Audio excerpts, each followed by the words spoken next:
Imagina que te han invitado a un lujoso banquete en la mansión de un noble señor en la Edad Media. De inmediato vienen a la mente caballeros corteses, damas hermosas, modales galantes y opulencia por todas partes. Prepárate para sorprenderte mucho. ¿Por qué no aceptarías arreglarte antes del banquete? ¿Y por qué el viaje podría costarte la vida? ¿Qué te sorprende del lujoso castillo?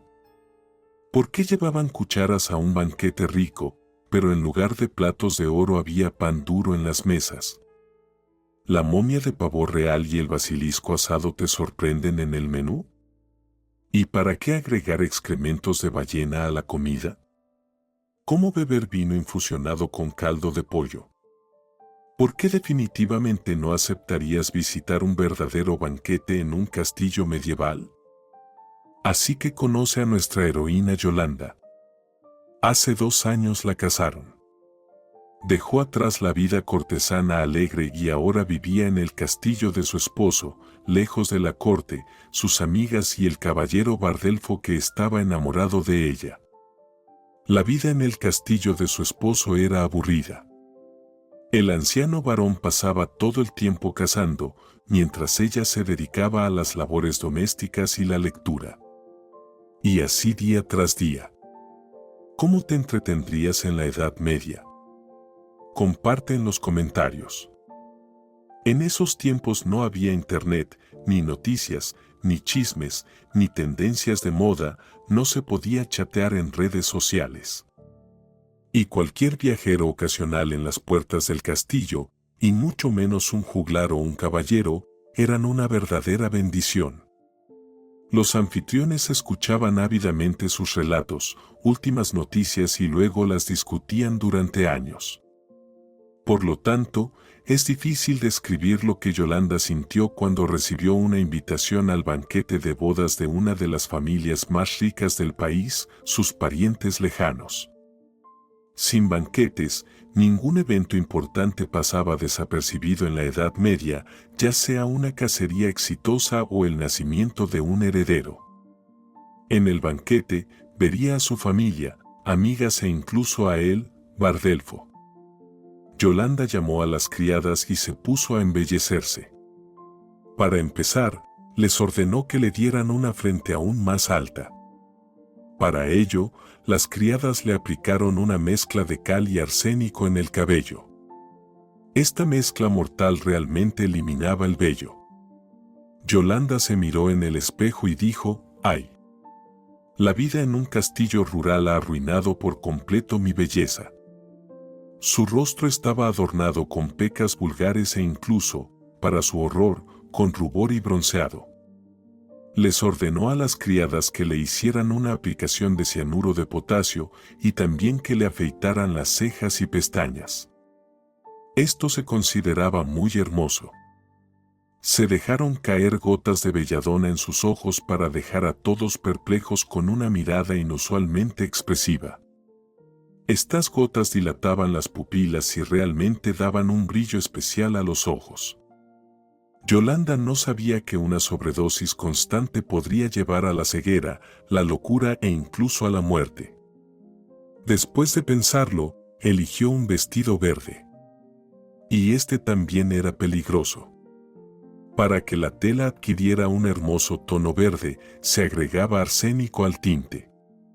Tanto los tejedores como los costureros y las damas de moda se envenenaban. Esa era la belleza medieval, aunque fugaz. Me parece que desde entonces el mundo no ha cambiado mucho. Hasta el día de hoy, las chicas a veces hacen sacrificios grandes e injustificados. ¿No te parece? Finalmente, Yolanda y el varón se prepararon. Hoy en día, empacas tus maletas con alegría anticipada de vacaciones, pero en la Edad Media, cualquier viaje era una experiencia dudosa, larga y extremadamente desagradable. Las primeras carrozas aparecieron en el siglo XV, pero eran un placer muy caro y solo estaban disponibles para la élite. La carroza se sujetaba con correas a un marco curvado. Esto, Por supuesto, suavizaba los golpes de las ruedas, pero causaba mareos extremos y podían volcarse en las curvas. Además, tales carruajes atraían la atención de los bandidos. Los bandidos convertían el viaje en una empresa mortal. Las carreteras estaban plagadas de bandas, a menudo formadas por soldados que querían hacer botín cuando no había batallas. Viajar solo era suicidio. Era necesario encontrar compañeros y guardias confiables.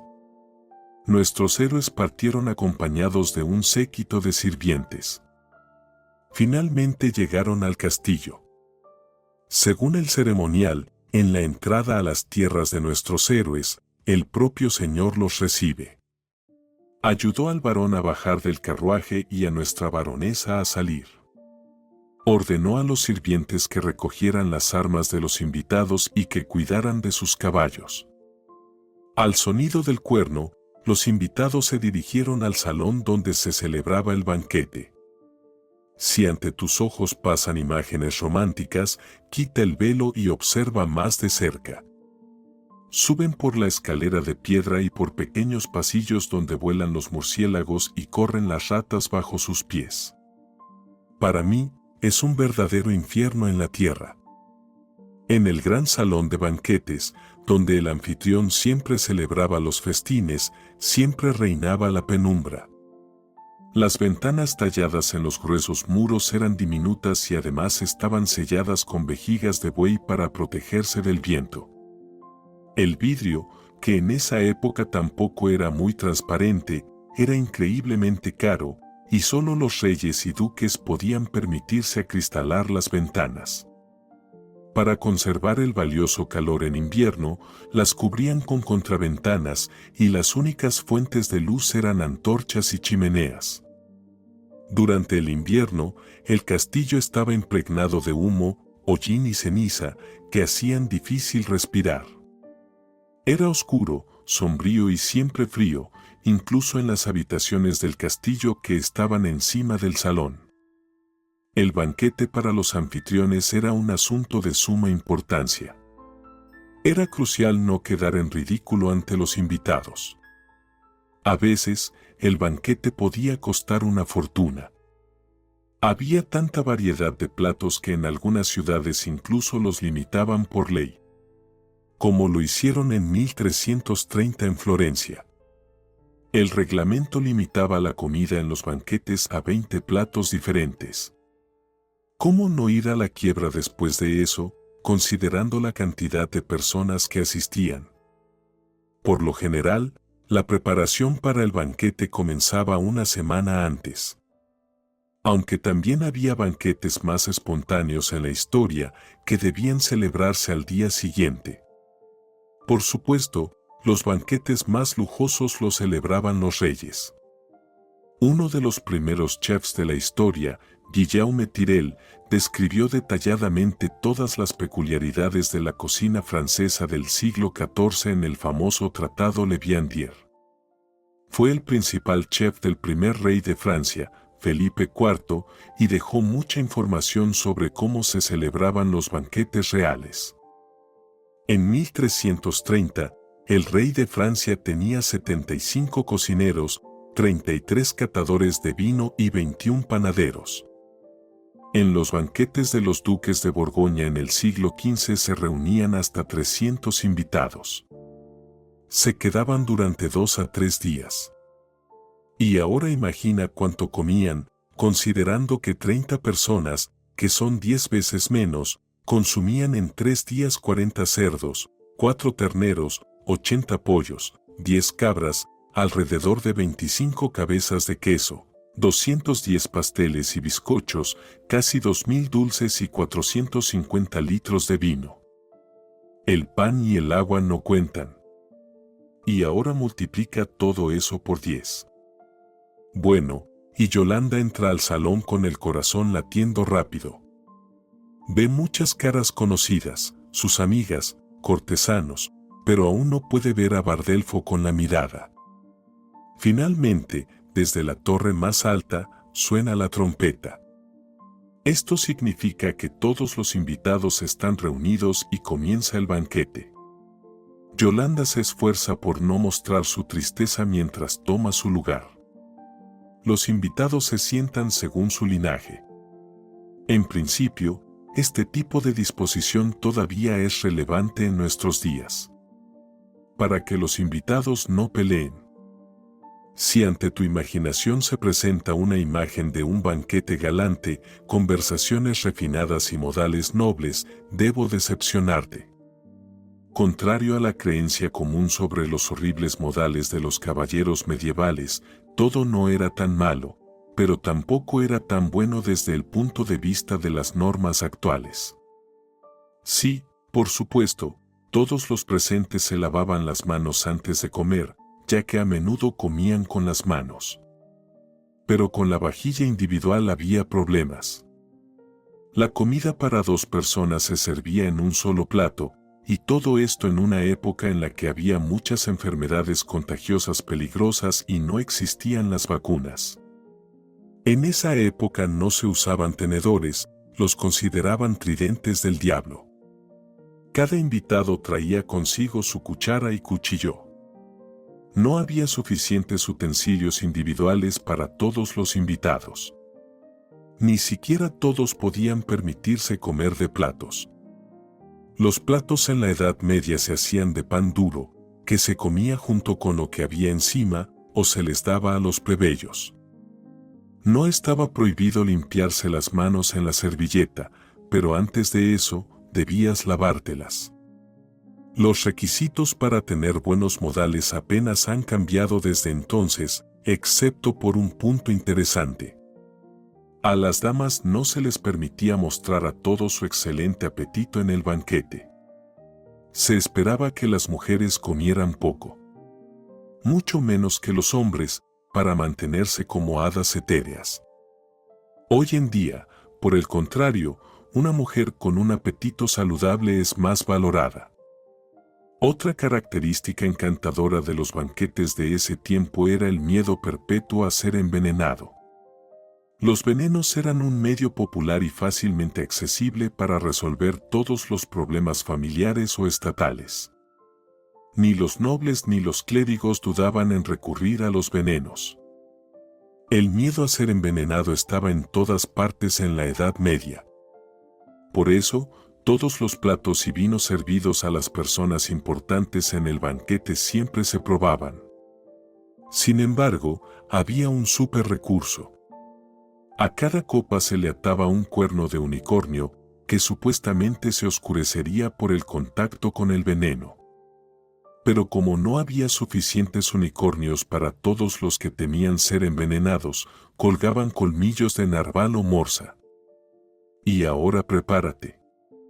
Mientras comes, una multitud de hambrientos plebeyos te mirará y salivarán ávidamente.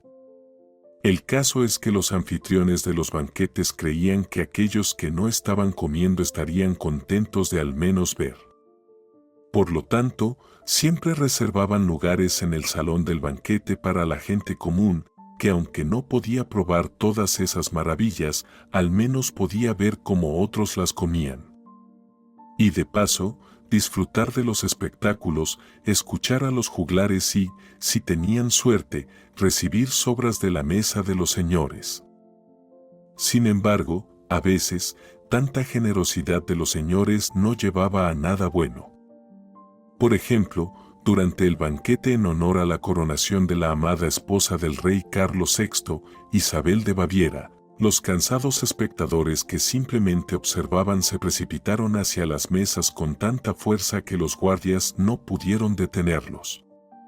Los plebeyos volcaron una de las mesas, las nobles damas gritaban de terror, la misma reina se sintió mal.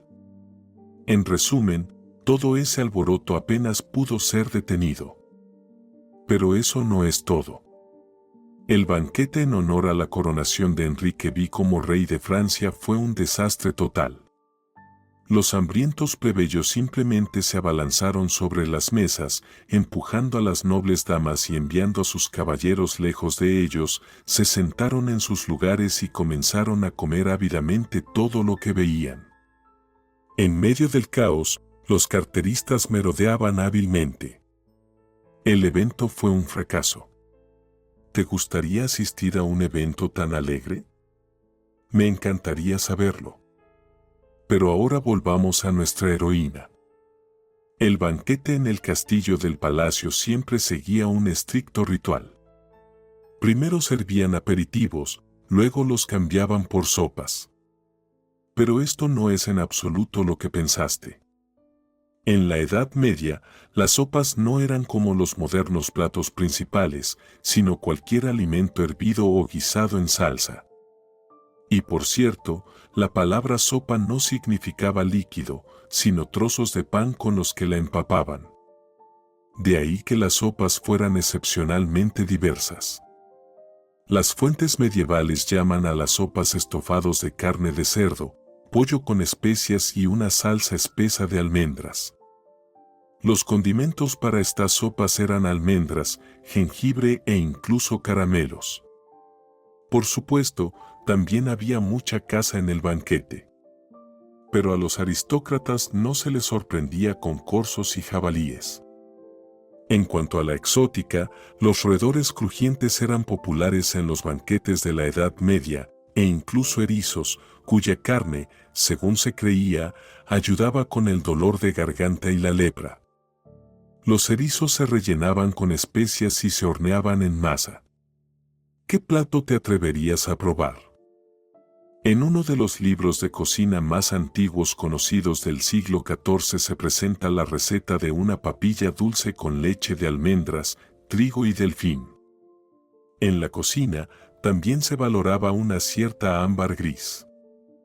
Así es como se llamaban en la Edad Media las heces de ballena. Se añadía en todas partes. Y al rey de Inglaterra, Carlos II, le encantaba los huevos revueltos con este mismo ámbar, es decir, las heces de ballena. Pero en nuestro banquete llega el clímax. Este es el plato principal, que se servía en platos de oro y plata. Esto ya no es tanto comida como un espectáculo. El plato principal más lujoso es la carne de ave, cisne, faisán o pavo real.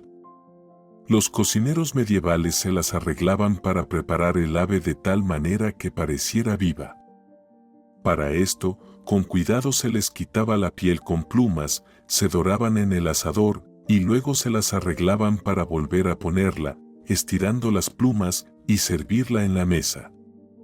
Incluso sobre estas aves se pronunciaban juramentos solemnes, como en la famosa fiesta del faisán del duque Felipe de Borgoña. Entonces, sobre el faisán asado, los comensales juraron partir en una cruzada y finalmente expulsar a los infieles de Constantinopla.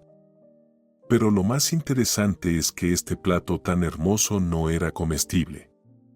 El pavo real en sí mismo era terriblemente desagradable, esto se reconocía desde la antigüedad. Y no había muchos que quisieran probar semejante obra maestra. Por eso, una vez que preparaban un pavo real así, algunos cocineros lo servían discretamente de banquete en banquete hasta que se convertía en una momia.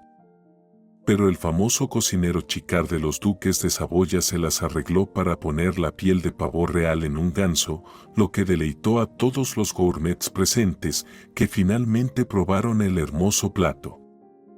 Pero incluso los pavos reales vivos y las cabezas de jabalí de oro son tonterías en comparación con el verdadero rey del banquete, un plato llamado cockentrice.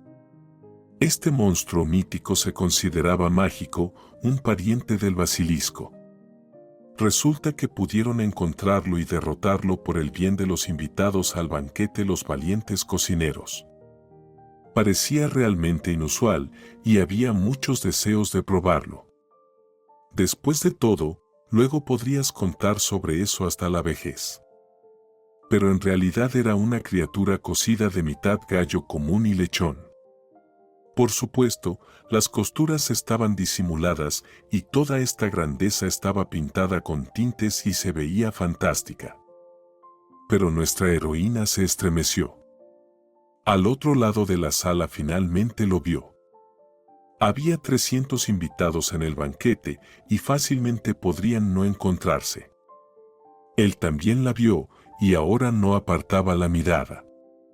Pero entonces sonaron las trompetas, todos los invitados se sorprendieron.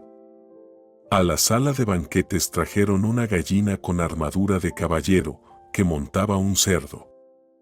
Cuando todos en el banquete ya estaban tan llenos que no podían levantarse de la mesa, los sirvientes trajeron pasteles hermosos y aromáticos. El vecino de nuestra heroína no pudo resistir y quiso cortarse un pedazo. Pero resultó que el pastel tenía un secreto. Saltaron ranas de él y pájaros negros salieron volando. La risa resonó por la sala. El pastel vivo en los banquetes era una broma favorita. Pero ¿era realmente una broma, o más bien una burla a los invitados? Por supuesto, durante todo este tiempo también bebieron mucho. Además del vino, la cerveza, la hidromiel y la sidra, había bebidas como el godale y el posset. El vino o la cerveza se mezclaban con leche y especias. Al posset se le añadían incluso huevos. Pero todo esto es tontería en comparación con la siguiente bebida. Una mezcla de vino, cerveza y caldo de pollo. Citaremos la receta. Toma 8 galones de cerveza, un gallo y cocínalo bien. Luego, toma 4 libras de pasas sin semillas, 2 o 3 nueces moscadas y agrégalas a 2/4 de galón del mejor vino blanco envejecido. Déjalo reposar durante 6 o 7 días y luego embótalo. Y después de un mes, puedes beberlo. Después de toda esta magnificencia, surge una pregunta. ¿Qué hacer con el baño? Es de mala educación saludar a alguien que está orinando o defecando, escribió el filósofo Erasmo de Róterdam en 1530. Es decir, defecar en público estaba bien, pero saludar mientras tanto, no. Las evacuaciones intestinales no eran consideradas secretas o vergonzosas en la Edad Media, sino algo completamente ordinario. La gente realmente hacía sus necesidades donde fuera necesario. Pero en los castillos de la nobleza había baños, pequeñas casetas salientes con un agujero en el suelo, que se llamaban guardarropas. Sí, no escuchaste mal. Los llamaban así porque el olor a excrementos mataba a los insectos. En las paredes de piedra del baño se colgaban ganchos para la ropa para deshacerse de las pulgas y las polillas. Los baños estaban conectados o bien a un canal o a una fosa séptica. Una terrible historia ocurrió en el año 1183. Durante un banquete del emperador Federico en Erfurt, el piso se derrumbó y todos los invitados cayeron desde una altura de 12 metros en excrementos. Debajo del salón de banquetes había una fosa séptica que no se limpiaba mucho. Los vapores de la fosa debilitaron el piso de madera. En la fosa del castillo se ahogaron un obispo, 8 príncipes y alrededor de 100 nobles caballeros. El propio anfitrión, el emperador Federico, milagrosamente no se ahogó en los excrementos. Agarrándose a un trozo de ventana, se mantuvo colgado durante 2 horas hasta que lo rescataron. ¿Cómo te sientes al escuchar sobre este horrible incidente? Me deja sin aliento literalmente. Pero en nuestro banquete hubo un descanso durante el cual los invitados fueron entretenidos por trovadores, malabaristas y músicos. Finalmente, nuestra heroína se encontró con Bardelf en el baile. Él le contó todas las noticias. Seguía siendo galante, inteligente y guapo. Pero entonces anunciaron el postre. Como postre, podían servir rosas o violetas azucaradas, pero eso no es sorprendente. Lo que más me sorprendió fue el postre medieval hecho de huevos, leche y grasa de cerdo. Con azúcar, masa y mazapán, los chefs creaban auténticas obras maestras. Por ejemplo, en el banquete del duque Felipe III de Borgoña, Todos los invitados quedaron impresionados por el postre en forma de una réplica exacta de sus dominios. Un modelo dulce de ciudades y pueblos con figuras de aristócratas y campesinos, e incluso animales y aves. Todo esto estaba hecho de masa dulce teñida. Y ese mismo Guillaume Tirel, cocinero de Tres Reyes, en su libro de cocina describe cómo hacer una Santa Margarita saliendo del vientre de un dragón.